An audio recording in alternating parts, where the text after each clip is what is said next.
Hi viewers, welcome to our channel. Lokesh గారు ఆయన ఎమ్మెల్యేల పైనే కంప్లీట్‌గా నిఘా పెట్టారని, అంటే నిర్లక్ష్యంగా వ్యవహరించే వాళ్ళు, ప్రజల్లోకి వెళ్లకుండా ఉన్నవాళ్ళు వీళ్ళ పైన కంప్లీట్‌గా నిఘా పెట్టేసి ఎవరేం చేస్తున్నారని చెప్పేసి ఒక లిస్ట్ కూడా ప్రిపేర్ చేసుకున్నారని, ఆయన రాడార్‌లో 20 మంది ఎమ్మెల్యేలు, 2 ఎంపీలు కూడా ఉన్నారని చెప్పేసి ఒక వార్త వైరల్ అవుతుంది. మరి ఎవరు వీళ్ళు? వీళ్ళకి సంబంధించి ఒకసారి డిస్కస్ చేయడానికి ప్రెజెంట్ మనతో పాటు సీనియర్ జర్నలిస్ట్ దుర్గా వడ్లమణి గారు ఉన్నారు. వారిని అడిగి తెలిసిన ప్రయత్నం చేద్దాం. నమస్కారం మేడం. నమస్తే అండి. మేడం, ఇలా లోకేష్ గారి లిస్ట్ లోకి 20 మంది ఎమ్మెల్యేలు, 2 ఎంపీల పేర్లు వచ్చాయంటే నిర్లక్ష్యంగా ఉండడం కావచ్చు, ప్రజల్లోకి వెళ్ళకపోవడం కావచ్చు, ఇటువంటి వాటి వల్ల వచ్చాయని చెప్పేసి చెప్తున్నారు. సో మరి ఎలా చూడొచ్చు ఈ అంశాన్ని? మరి ఫ్యూచర్ లో ఏంటి 20 ఎమ్మెల్యేల పరిస్థితి ఎలా ఉంటుందంటారు? మరి ఎటువంటి వార్నింగ్ ఇచ్చే అవకాశం ఉంది? మీరేం చెప్తారు మేడం దీనికి సంబంధించి? 23 మంది ఎమ్మెల్యేలు, 2 మంత్రులు అన్నారు. హ్మ్. అయితే లోకేష్‌ని మీరు స్నేహంగా ఉన్నారు కదా అని మీ పనులు మీరు చేయకుండా, మీ విధులు మీరు నిర్వహించకుండా, నిర్లక్ష్యంగా వ్యవహరిస్తూ, గ్రీవెన్స్ స్వీకరించకుండా, ప్రజల సమస్యలు పరిష్కరించకుండా, సరే లోకేష్ మనవాడేలే, ఆ లోకేష్‌కి నేను చాలా సన్నిహితుడిని అంటూ మీరు బీరాలు పలుకుతూ ఉంటే, హ్మ్. లోకేష్ పూర్వం లోకేష్ కాదు. లోకేష్ గతంలో లాగా లేరు. అంటే మీకు ప్రభుత్వంలో ఏముందంటే పీపుల్ ఫస్ట్. అదే పార్టీలో ఇవాళ టీడీపీ కూడా అదే విధానాన్ని అనుసరిస్తోంది, ప్రోత్సహిస్తోంది. హ్మ్. సో అందులో భాగంగా మీకు లోకేష్ ఏమంటున్నారంటే, మీరు ప్రజల సంక్షేమమే మీ ఫస్ట్, మీరు ఏమనాలి, మీ ప్రథమ ఆశయం కావాలి.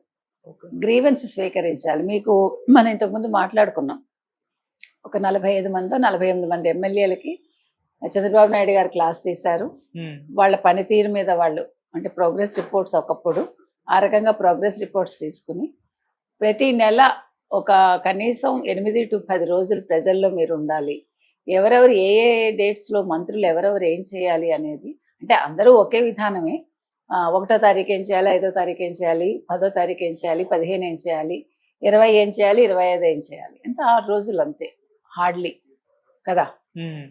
సో 6 రోజులు మీరు కేటాయించలేరా? మీ నియోజకవర్గాల్లో మీరు ఒక వారం పర్యటించలేరా? దేనికోసం మీరు మీ జీతాలు తీసుకుంటున్నారు? ప్రజలు కూడా అడుగుతారు కదా. ఇవాళ చంద్రబాబు నాయుడు గారు అడిగారని వీళ్ళు కోపం తెచ్చుకోకర్లా, అది వాళ్ళ బాధ్యత. మీరు ఎందుకు ఎన్నికయ్యారు ఎమ్మెల్యేలుగా? ప్రజలు మిమ్మల్ని ఎందుకు ఎన్నుకున్నారు? మీరు వైసీపీ కంటే బాగా చేస్తారని కదా. వాళ్ళు ఏదైతే చేయలేదో అది మీరు చేస్తారని వాళ్ళు అనుకున్నారు. కాదు, మేము కూడా వాళ్ళలాగే అనుకుంటే వచ్చే టర్మ్ మీరు ఉండరు. అంటే ఇప్పుడు లోకేష్ కఠినంగా ఉండాలి, ఉండడం తప్పు లేదనేది నా ఉద్దేశం. మొక్కై వంగంది మానే వంగదని మీరు అప్పుడే చెప్పచ్చు కదా. మమ్మల్ని ఇప్పుడు ఎందుకు బెదిరిస్తున్నారు అనకూడదు వాళ్ళు. మనం 18 నెలలే లేట్ అన్నాం మనం, మీకు గుర్తుంటే కనుక. అయితే అవునా? అంటే నేను అనేది ఎవ్రీ 3 monthsకో ఎవ్రీ 6 monthsకో ఒక నిఘా పెట్టి అసలు వీళ్ళు ఏం చేస్తున్నారు, వీళ్ళు ప్రజల్లో ఉంటున్నారా లేదా, ప్రజల్లో మన మీద ఎటువంటి భావన ఉంది. ఈరోజు ప్రజల్లో పెద్ద నెగిటివిటీ ఇప్పటికైతే లేదు. వైసీపీ చెప్తోంది కానీ టీడీపీ మీద, కూటమి మీద చాలా నెగిటివిటీ వచ్చేసిందని. కాకపోతే ఏంటంటే రాకుండా చూసుకోవాలి. అందులో భాగంగా ఇవాళ 23 మంది ఎమ్మెల్యేలు లోకేష్ రాడార్లో ఉన్నారు అంటే లోకేష్ వాళ్ళ మీద నిఘా పెట్టారని తప్పులేదు, పెట్టాలి. ఇప్పుడు లోకేష్ పని లోకేష్ చేస్తూ ఈ పని చేస్తున్నారు. ఆ పని పక్కకు పెట్టి ఈ పని చేయట్లా. ఇవాళ రాష్ట్రానికి ఇన్ని లక్షల కోట్లు పెట్టుబడి తీసుకొచ్చారు. అంటే నేను అనేది ఏంటంటే, నా విధి నేను సక్రమంగా నిర్వర్తిస్తేనే నేను మీకు సలహా ఇవ్వగలను, నువ్వు చెయ్యి అని చెప్పగలను. అవునా? సో అందుకని ఇవాళ లోకేష్ మీరు వేలెత్తి చూపించలేరు ఏ విషయంలోనూ. ఒకప్పుడు లోకేష్ వేరు, అప్పుడు తెలియదు, అప్పుడు అనుభవం లేదు. ఇప్పుడు అనుభవం తెచ్చుకున్నారు ఆయన.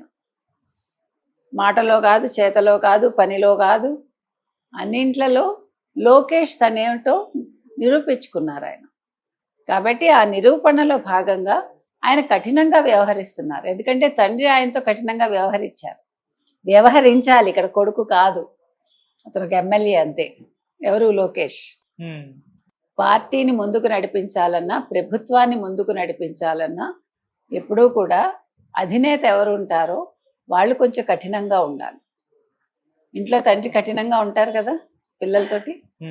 తండ్రి ఎప్పుడు చెడ్డవాడే, గుర్తుపెట్టుకోండి. ఓకే. ఎందుకంటే మంచి చెప్తాడు కాబట్టి, డబ్బులు అవసరానికి ఎక్కువ ఇవ్వరు కాబట్టి. అంటే ఇది సాధారణ కుటుంబాల్లో జరిగే చెప్తున్నా, ఉన్నత కుటుంబాల గురించి నేను మాట్లాడతాను. ఓకే. అంటే మన ఎక్కువ మంది ఎగువ మధ్యతరగతి, మధ్యతరగతి, దిగువ మధ్యతరగతి. ఇవందరికీ ఉండే కష్టాలు కామనే. తండ్రులందరూ ఇంచుమించు ఒకేలా ఉంటారు. అందుకని ఇక్కడ తండ్రి బాధ్యతని వహించేది పార్టీ పరంగా కావచ్చు, ప్రభుత్వ పరంగా కావచ్చు, ఒక పార్టీ అధినేత కానీ, ముఖ్యమంత్రి కానీ. ఇక్కడ ముఖ్యమంత్రి కొడుకుగా మీరు లోకేష్ని చూడకండి. ఒక విద్యాశాఖ మంత్రిగా, ఒక ఐటీ శాఖ మంత్రిగా ఆయన్ని చూసినప్పుడు ఆయన ఈ రకంగా ఉండడం అనేది 100కి 100 కరెక్ట్. కాబట్టి ఇవాళ ఈ ఎమ్మెల్యేలు ఆలోచించుకోవాలి. మీరు మళ్ళా రెండో టర్మ్ రాదలుచుకోలేదా? మీరు మళ్ళా మంత్రులు అవదలుచుకోలేదా? ఎమ్మెల్యేలు అవదలుచుకోలేదా? మీరు ఇలాగే ఉండండి, మీ వ్యక్తిగత పనులు చేసుకోండి, మీరు మీ మీ నియోజకవర్గాల్లో తిరక్కండి, మీ సమయాన్ని వృధా చేసుకోండి. కొంతమంది వైసీపీ వాళ్ళతో కలుస్తున్నారనే మాటలు కూడా వస్తున్నాయి.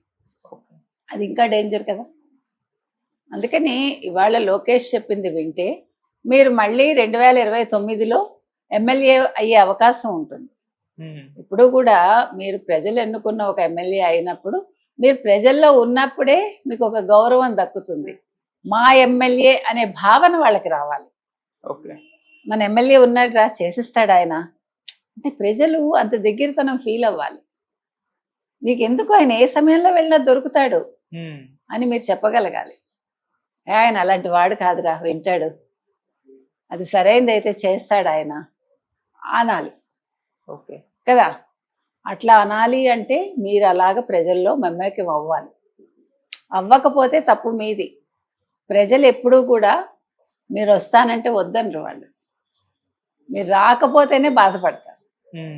ఏంటి మన దూరం పెట్టాడు, మనమే కదా ఎన్నుకున్నాం, ఆయన ఎన్నికలో నా ఓటు కూడా ఉంది కదా అనుకుంటాంగా. అలా అనుకోకుండా చేయమని చెప్తున్నారు లోకేష్. కాబట్టి ఇది ఆ మంత్రులు కావచ్చు, ఎమ్మెల్యేలు కావచ్చు, ఎవరైనా సరే దృష్టిలో పెట్టుకుని వాళ్ళ నియోజకవర్గాల్లో పర్యటిస్తూ ప్రజా సమస్యల్ని ప్రజా దర్బారు ద్వారా పరిష్కరించాలని చెప్తున్నాం. మేడం, ఇటువంటి న్యూస్లు బయటకు వచ్చినప్పుడు ప్రతిపక్షాలకు ఒక అస్త్రంగా కూడా ఏం అవ్వదండి. ఎందుకు అవ్వదంటే ఒకవేళ అస్త్రంగా వాళ్ళు అనుకుంటే వాళ్ళ మూర్ఖత్వం. ఎందుకు చెప్తున్నానంటే 5 ఏళ్ళు 2019 to 24 మధ్యలో వైసీపీ ఎప్పుడు ఇలా చేయలేదు. ఓకే. తప్పు చేసిన వాడిని వెనకేసుకొచ్చింది, బూతులు తిట్టిన వాడిని, ఆడవాళ్ళని తిట్టిన వాళ్ళని, తల్లిని చెల్లిని తిట్టిన వాళ్ళని పదవులు ఇచ్చి సత్కరించింది. కాబట్టి జగన్మోహన్ రెడ్డి ఏ రోజు కూడా నెగిటివ్గా ఉన్న వాళ్ళని తిట్టలేదు. అందుకని ఇవాళ వాళ్ళకి నోరు విప్పే అర్హత లేదు. ఇది ఇంకా చాలా మంచి ఒక గుణపాఠంగా తీసుకోవచ్చు, పాఠంగా తీసుకోవచ్చు, మంచి ఉదాహరణగా తీసుకోవచ్చు. ఓకే, ఇవాళ టీడీపీ చాలా ధైర్యంగా తమ పార్టీలో ఉండే తప్పొప్పుల్ని బహిర్గతం చేస్తోంది. ప్రజలకి వీళ్ళు ప్రాముఖ్యత ఇస్తున్నారు.